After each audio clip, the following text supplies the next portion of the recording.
takbir sholat itu sunat yang pertama rakaatnya tambah 7, rakaat 2 tambah. Ini takbiran 7 dan 5 ini sunnah hayat, bukan sunnah abad, bukan rukun. Yang 7 dan yang 5 begitu. Yang 7 dan 5 ini sunnah hayat. Dia pakai ngomongin nama makmum, nih si imam, nih pengurus masjidnya ini, makmum, lu kan sholat id ini setahun 2 kali. Gua mau bilangin ya sama lu, takut lu lupa. Karena setahun 2 kali, takut lupa. Ini takbir ini rakaat 1 7 ya, rakaat 2 5. Awas lu jangan sampai lupa. Padahal nggak perlu. Ngapain pengurus ngomong-ngomong begitu? Makmum mengikuti imam. Begitu. Imam ini yang perlu diingetin nih. Begitu. Mana dia jadi imam lagi tuh pengurusnya. Rakaat 1 sih inget, rakaat 1 inget takbir 7, Allahu Akbar, subhanallah, Allahu Akbar. Rakaat 2 nih, habis sujud, Allahu Akbar, Bismillahirrahmanirrahim. Udah lupa. Ini bagaimana nih? Ini sunnah hayat. Terus sholatnya, dia lupa. Makmumnya ingetin, subhanallah, lagi alhamdulillah. Ya batal sholatnya semua. Dia balik lagi takbir Allah Akbar. Batal. Imamnya udah ngaji, subhanallah, kagak juga. Gue udah ngaji malam Sabtu. Kata imam ya, dia terus saja. Lalu imamnya sujud sahwi lagi. Ya batal sholatnya. Kalau sujud sahwi, kagak sujud sahwi nih mah. Imamnya udah ngaji, terus saja dan gak sujud sahwi. Makmumnya endumel. Gua nyesel sholat tadi. Kurang 5. Gua nyesel banget. Kalau nonton bioskop nih mendingan pulang gua. Cuma kadongan aja ini. Ini makmum kagak ngaji namanya. Kagak ngaji. Takbir id ini sunnah hayat. Bila takbir id ditinggal oleh imam sengaja atau lupa, tidak boleh balik lagi, terus saja, dan tidak boleh diganti dengan sujud. Andai sujud sahwi, pastikan sholat idnya batal. Tuh begitu. Paham nggak? Ya udah, kalau udah paham segini aja. Wallahu a'lam bishawab. Ada yang ditanya mungkin? Ada titipan pertanyaan. Baik. Menyangkut Idul Adha, amalan apa yang terbaik harus dilakukan oleh seorang mukmin ketika mau menghadapi Idul Adha? Amalan apa yang terbaik dirasakan oleh seorang mukmin ketika mau menghadapi Idul Adha? Menghadapi Idul Adha. Baik. Allah Subhanahu wa taala dengan kudrat iradatnya memberikan keistimewaan kepada makhluknya satu dengan yang lain. Daripada manusia, maka yang paling mulia tentu yang berpangkat nabi dan rasul. Ini lebih tinggi dibanding manusia yang lain. Begitu dengan tempat, Mekah, Madinah lebih tinggi dibanding tempat yang lain. Begitu dengan waktu, maka ada waktu yang paling tinggi antara satu waktu dan waktu yang lain, termasuk menjelang Idul Adha, yakni 10 hari pertama daripada bulan Dzulhijjah. 10 hari pertama ini adalah hal yang paling agung daripada waktu-waktu yang ada, sampailah Allah Subhanahu wa taala berfirman dalam Al-Qur'an, wal fajri walayalin ashrin wasyaf'i wal watri wal fajri, demi waktu fajar tanggal 1 Dzulhijjah, walayalin ashrin, demi malam-malam 10, malam 1 sampai 10 Dzulhijjah, wasyaf'i, demi waktu genap, demi tanggal genap yakni tanggal 10 Dzulhijjah, wal watri, demi ganjil yakni tanggal 9 Dzulhijjah atau hari Arafah. Lalu apa yang harus dikerjakan oleh muslim menghadapi Idul Adha dari tanggal 1 sampai tanggal 10 Dzulhijjah, Rasulullah sallallahu alaihi wasallam dalam hadis yang sahih, Al-Imamul Bukhari riwayatkan di dalam Sahih Bukhari, kalau tidak khilaf, dari Sayyidina Jabir bin Abdullah radhiyallahu taala anhuma, kata Nabi, "Ma min ayyam al-amalu salih ahabbu ilallahi ta'ala min hadhil ayyam." Kata Nabi, tidak ada hari sepanjang tahun yang mana amal soleh lebih dicintai oleh Allah dibanding hari-hari yang lain selain daripada hari 10 pertama Dzulhijjah. Jadi sehingga ketika ditanya amalan apa yang harus dikerjakan oleh muslim menghadapi Idul Adha dari tanggal 1 sampai tanggal 10 ini, banyak.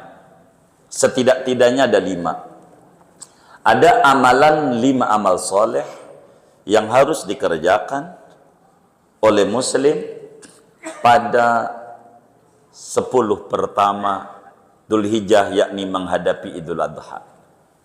Ada 10, ada 5 dah. Meski banyak tapi 5 ini memadai. Yang pertama adalah zikir dan doa. Banyak yang zikir, banyak yang doa. Kalau ngomong zikir, zikir apa yang bagus oleh muslim dikerjakan pada 10 pertama Dzulhijjah, yakni menghadapi Idul Adha? Banyak. Di antaranya dia baca la ilaha illallah Muhammad Rasulullah sallallahu alaihi wasallam fi kulli lamhatin wa nafasin adadama wasi'ahu ilmullah. Baca ini yang banyak. Di antaranya la ilaha illallah adadal la ilaha illallah la ilaha illallah adadal layali wasyuhur.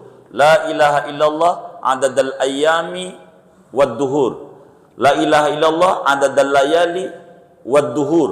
La ilaha illallah adadal ayami wasyuhur. La ilaha illallah adada amwajil bukhur. La ilaha illallah adada adhafil ujur. Intinya paling pendek, la ilaha illallah Muhammad Rasulullah sallallahu alaihi wasallam fi kulli lamhatin wa nafasin adadama wasi'ahu ilmullah. Yang kedua, zikir istighfar. Banyakin istighfar, astaghfirullahaladzim alladzi la ilaha illa wallahil qayyum wa atubu ilaih. 3, tentu baca sholawat. Sholawat udah sering, sebetulnya amal ini udah saya bagi banyak. Dalam zikir sholat malam yang saya bagi di majelis itu sudah memadai. Lalu doa. Doa apa yang terbaik untuk dibaca di 10 pertama Dzulhijjah menghadapi Idul Adha? Di antara doa yang terbaik dibaca adalah doa yang diriwayatkan oleh Imam Tirmidzi di dalam sunannya dari sahabat Nabi Sayyidina Utsman bin Hunayf radhiyallahu ta'ala an. Ketika ada orang buta, katarak dan glukoma datang kepada Rasulullah sallallahu alaihi wasallam. Kata si buta ini, buta melek, "Ya Rasulullah, doainlah biar saya sembuh." Lalu kata Nabi, "Kalau kamu sabar, bagus, surga. Kalau ya kamu mau, saya doain aja Nabi." Maka kata Nabi, "Dah, kamu wudhu yang benar, sholat 2 rakaat, bacanya surat langganan, apaan? Qul ya kulhu, habis salam doa. Doanya begini, Allahumma inni as'aluka wa atawajjahu ilaika Nabiyyika Muhammad sallallahu alaihi wasallam nabiyyir rahmah. Ya sayyidi ya Rasulullah, inni atawajjahu bika ila Allah ta'ala fi hajati hadhihi litiqdali Allahumma fasyafi'hu fiyya Allahumma fasyafi'hu fiyya Allahumma fasyafi'hu fiyya." Kata Syekh Utsman Hunayf, ini si buta enggak pakai lama, saya lihat udah melek lagi, enggak buta lagi. Diajarkan doa ini, doa bagus untuk diamalkan di 10 pertama daripada bulan Dzulhijjah menghadapi Idul Kurban. Mana lagi Doa yang Nabi ajarkan kepada Sayyidina Abu Umamah Al-Bahili. Abu Umamah ini Masya Allah demennya di masjid mulu, temannya pulang masih di masjid juga. Dilihat, kamu ini betah banget di masjid. Bukan betah Nabi, puyeng, cicilan. Duyunun lazimatni, utang Nabi, utang. Ngeganggu banget sama saya. Kata Nabi, ente baca, jangan tidak. Allahumma inni a'udzubika minal hammi wal hazan wa a'udzubika minal ajzi wal kasal wa a'udzubika minal jubni wal bukhal wa a'udzubika min ghalabatid daini wa qahrir rijal. Dibaca oleh Abu Umamah, tidak lama lagi dia udah nyengir-nyengir, beres utangnya. Allah berikan solusi terbaik. Mana lagi doa yang diajarkan oleh Nabi kepada Sayyidina Mu'ad bin Jabal. Mu'ad bin Jabal begitu juga. Lagi mukanya, nampak kamu ini kok pakaiannya Mu'ad, compang-camping, begitu, wajahmu kusut, rambutmu acak-acakan kayak sufi, percis. Nabi, saya sufi, sulit finansial. Apaan? Ini urusan utang Nabi, utang. Kata Nabi, ente baca, Allahumma malikal mulki, tu'til mulka man tasha, wa tu'izzu mimman tasha, wa tudillu man tasha. Terus? Wa tanzi'ul mulka man tasha, biyadikal khair, innaka ala kulli syai'in qadir. Ya rahmanad dunya wal akhirah wa rahimahuma. Tu'tiha man tasha wa tamna'u minha man tasha. As'aluka rahmatan tughnini biha an rahmati man siwa. Tidak lama lagi Mu'ad bin Jabal nyengir-nyengir, beres urusan hutangnya, beres. Banyak kalau doa-doa yang dibaca. Tapi saya udah bagikan itu pada sholat malam. Dari kemarin-kemarin tinggal minta sama teman-temannya. Apa yang saya bagikan Qiyamul Lail pada 10 pertama menjelang Idul Adha ini, saya bagi itu zikir-zikir sholat hajatnya. Itu zikirnya ini nih, semuanya ini sebetulnya. Kemudian yang kedua, apa yang harus dikerjakan oleh kita menjelang Idul Adha adalah Qiyamul Lail. Dan saya sudah bagikan itu Qiyamul Lail, sholat malam. Sebab dalam hadis Tirmidzi dijelaskan, kata Nabi, qiyamu lailatin minha ya'dilu qiyama lailatul qadri. Salat 2 rakaat pada 10 pertama Dzulhijjah menjelang Idul Kurban sama ganjarannya seperti salat pada malam Lailatul Qadar. Lailatul Qadar. Ganjarannya. Kita Lailatul Qadar bingung malam apa? Udah 10 pertama Dzulhijjah aja, sholat aja malam tuh. Sholat aja, kerjain. Sholat hajat yang udah kita bagikan, itu pun juga bagus untuk dikerjakan. Begitu. Terus mana lagi? Puasa. Puasa besar. Puasa. Nabi bilang, hari Arafah itu ganjarannya diampuni dosa 2 tahun. Kalau bisa dari besok dah tuh, puasa hari Tarwiyah.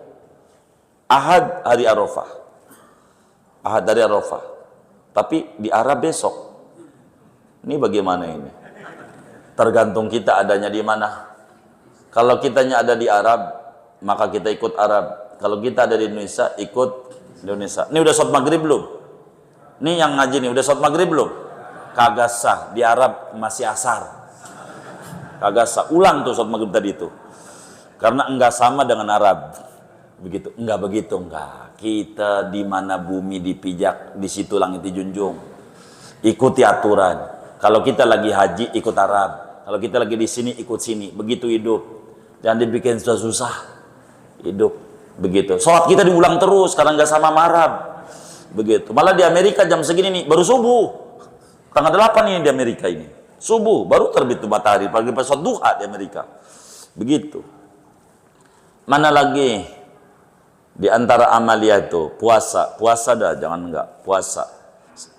Kalau lagi men ibu-ibu nggak usah puasa. Begitu. Kalau kita nggak puasa, kayak ibu-ibu lagi jangan hilang keberkahan daripada puasa ini dengan cara kasih makan aja yang buka.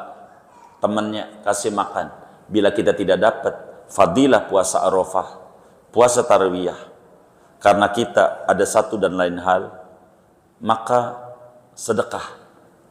Bila kita nggak dapat fadilah siam, jangan tinggalkan daripada fadilah it'am, kasih makan orang besar. Mana lagi amalan yang tertinggi? Ya tentu bagi kita bersama adalah kurban. Kurban. Dzikir dan doa, qiyamul lail, puasa, kurban. Kurban. Ini amalan tertinggi. Man wajada sa'atan li an yudhiya falam yudhi falayaqrabanna musallana. Siapa yang memiliki keluasan rezeki untuk kurban kagak bikin kurban, jangan dekati tempat sholat kami. Kenapa? Dia pelit. Orang pelit tidak bisa masuk surga. Di surga ada tulisan ana haramun di kulli bahil. Orang pelit dilarang masuk surga. Itu di pintunya jelas banget, itu di pintu surga. Gitu. Orang pelit ini apa? Orang yang hidupnya susah demi kesenangan orang lain. Ngapain duit dipegang-pegang? Kalau kita mati buat ahli waris yang belum tentu ingat kita. Baru buat kita. Mau ngapain? Kita pegang-pegang duit. Dipikir-pikirin mulu. Begitu. Ini nggak benar. Kalau kita mampu ngurban-ngurban. Kurban murah. Sama motor NMAX masih mahalan NMAX. Bener nggak? NMAX aja mampu. Malu sama Allah. Motor kebeli. Masa kendaraan akhirat kagak kebeli? Apalagi yang tukang rokok tuh. Malu sama Allah. Bakal diminta tanggung jawaban. Rokok aja mampu. Rokok apa tuh? Sempurna 35.000 sebulan. Sejuta 35 kali 30 sejuta 50.000 kali 10 bulan 10.500.000 kali setahun hampir 13 juta, dapat kambing 4 atau 3. Malu kalau yang ngaji ini tukang rokok nggak ngurban. Aduh malu sama Allah, mau ngapain hidup yang kayak begitu, duit simpen ngurban. Ini amaliyah yang tinggi. Mana lagi yang kelima? At-taubatus shadiqah. Taubat yang benar.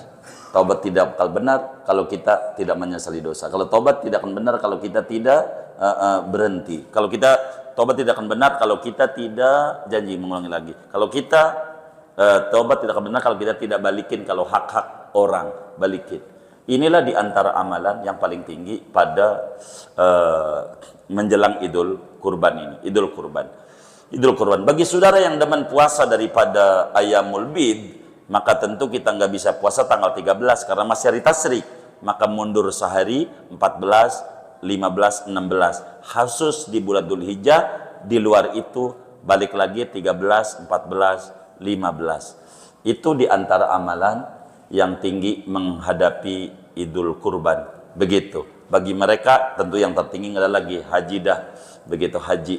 Begitu, dan ini di luar kita. Bagi kita ini aja yang saya bisa mampu jawab.